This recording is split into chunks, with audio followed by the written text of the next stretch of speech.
Entah siapa sosok pastor ini masih menjadi misteri baginya. Gadis yang tidak pernah belajar membaca dan menulis ini, di mana saat ini jasadnya yang masih utuh disemayamkan. Dalam biara ordo ini, ia melihat gambar seorang pastor tiba-tiba dibangunkan oleh seorang anak kecil yang... Wah, tuyul ya? Nah, ia melihat Bunda Maria secara fisik, orang-orang yang memakai medali ini akan menerima rahmat yang besar. Medalinya sakti loh, bisa sembuhin saya. Terus medali ajaibnya itu sama dong kayak Jimak. Bukan malah sibuk sama alat komunikasinya itu. Halo teman-teman semua, welcome back to Rock Riwayat Orang Kudus edisi 28 November.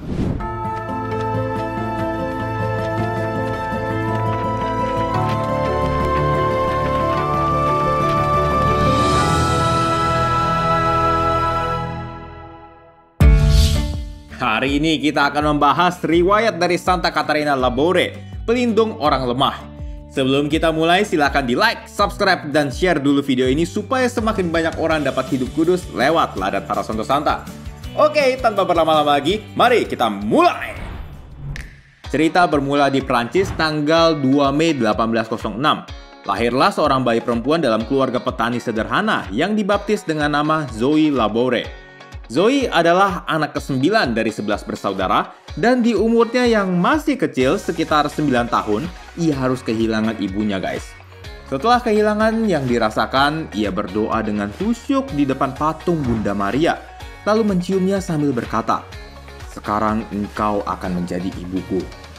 Ini walau kelihatannya lugu dan lucu ya, tapi sebenarnya kata-katanya penuh dengan iman loh guys.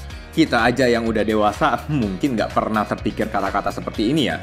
Nah, setelah kematian ibunya, ia bersama kakak perempuannya pindah ke Saint Remy dan dirawat oleh tante dari pihak ayahnya.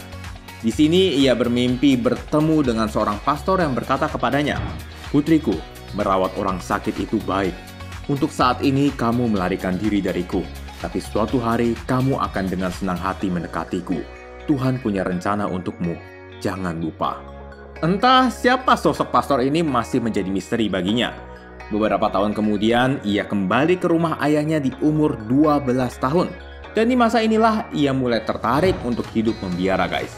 Saat ayahnya tahu niat mulia dari anaknya ini, ia justru mengatur rencana agar keinginan Zoe ini luntur.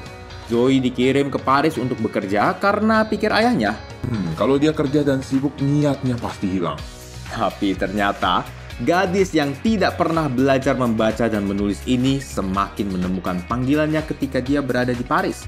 Di Paris, ia melihat banyak kesulitan dari orang-orang miskin di jalanan, dan dia merasa terpanggil untuk melayani orang-orang itu lewat satu ordo religius guys. Dalam biara ordo ini, ia melihat gambar seorang pastor yang waktu masih kecil mengunjunginya dalam mimpi. Ialah Santo Vincentius de Paul. Lewat peristiwa ini, tekadnya menjadi bulat untuk masuk tarekat putri kasih Santo Vincentius de Paul, dan sang ayah akhirnya tidak dapat melawan keinginan putrinya. Zoe kemudian masuk novisiat tanggal 21 April 1830, dan kurang lebih selama setahun, ia mengucapkan kaul perdananya tanggal 30 Januari 1831 dengan nama Suster Catarina DC. Akhirnya, Suster Catarina menjalankan kehidupan membiara yang ia impi-impikan guys. Tapi perjalanan hidupnya baru aja dimulai. Tanggal 18 Juli 1830, jam 11.30, ia tiba-tiba dibangunkan oleh seorang anak kecil yang... Wah, tuyul ya? Belum selesai ngomong loh ini. Ia dibangunkan oleh seorang anak kecil yang bersinar. Anak ini kemudian menuntunnya ke kapel biara dan betapa terkejutnya ia karena ia melihat Bunda Maria secara fisik ada di kapel guys. Ia kemudian berlutut di hadapan Bunda dan keduanya berbicara selama berjam-jam tanpa ada siapapun yang tahu. Salah satu pesan Santa Maria kepadanya adalah bahwa Suster Catarina harus melakukan tugas-tugas yang sulit ke depannya, dan kelak juga akan terjadi pembunuhan terhadap seorang uskup agung di Paris secara brutal. Bunda berpesan kalau perkataan ini akan terjadi 40 tahun setelah hari itu guys. Masa iya sih? Kayaknya gak mungkin deh. Percaya atau tidak, perkataan Bunda Maria ini terbukti loh guys dengan tewasnya Uskup Agung Paris Monsignor Georges Darboy pada masa Perang Prancis-Prusia. Buat teman-teman yang pengen tahu kisahnya seperti apa, boleh komen ya, nanti kalau ada waktu mungkin bisa diulas. Penampakan Bunda Maria hari itu disimpan sendiri dalam hati Catarina guys. Ia tidak memberitahukan siapapun peristiwa itu, hingga akhirnya Bunda Maria kembali menampakkan diri kepadanya tanggal 27 November jam 17.30. Bunda kembali hadir di kapel yang sama dalam bentuk gambar, berdiri di atas bola dunia dengan seberkas cahaya mengalir dari tangannya, dikelilingi oleh kata-kata, "Oh Maria dikandung tanpa dosa, doakanlah kami yang telah meminta bantuan Engkau." Sisi sebaliknya dari gambar itu ada huruf M besar dengan salib dan dua hati, satu bermahkota duri dan satu ditusuk dengan pedang. Dan Bunda berpesan bahwa orang-orang yang memakai medali ini akan menerima rahmat yang besar. Penampakan ini terus berulang hingga bulan September 1831 guys. Dan pada akhirnya Suster Katarina menceritakan segala hal yang dia alami kepada Pastor Aladel, bapak pengakuannya. Pastor kemudian memberitahukan hal ini kepada Uskup Agung Paris, Monsignor Hyacinthe Louis de Quellen. Lewat proses yang panjang banget, akhirnya bulan Juni 1832, medali mulai disebarluaskan dengan nama Miraculous Medal atau medali ajaib dalam bahasa Indonesianya. Berita tentang medali ini semakin luas setelah seorang Yahudi bernama Alphonse Ratisbonne menerima penglihatan tentang Bunda Maria di tahun 1942 karena menggunakan medali ini.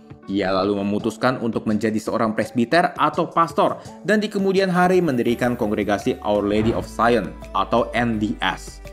Setelah menjalankan pesan-pesan dari Santa Perawan Maria, Katarina kemudian kembali ke dalam aktivitas biaranya dengan melanjutkan hidup sederhana sebagai seorang penjaga pintu dan koki di biara Enghie Rewuli.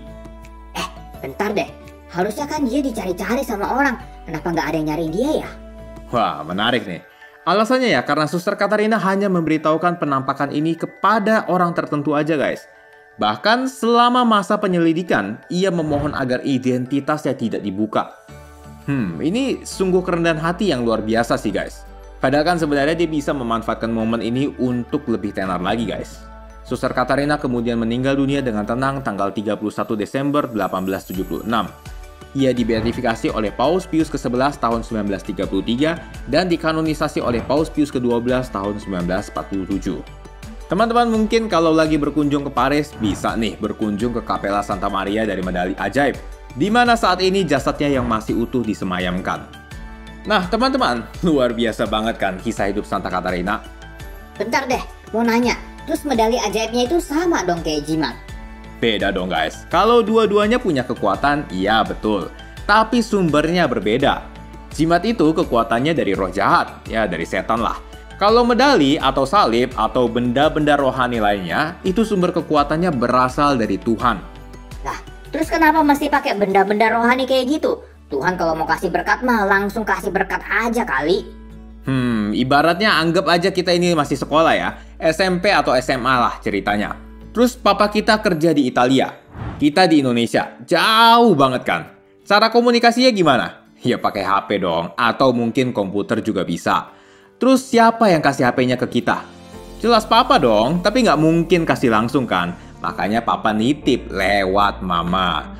Kalau kita mau minta apa-apa ke papa, papa kasihnya lewat siapa? Bisa lewat mama, bisa lewat om, tante, cici, koko, atau kakak kita kan? Jadi teman-teman sekalian, medali atau benda-benda rohani itu adalah tanda kasih Tuhan kepada kita, supaya kita bisa lebih banyak berkomunikasi dengannya. Nah sayangnya banyak umat Katolik yang justru lebih fokus dengan alat komunikasinya dalam tanda petik, daripada sama yang memberi.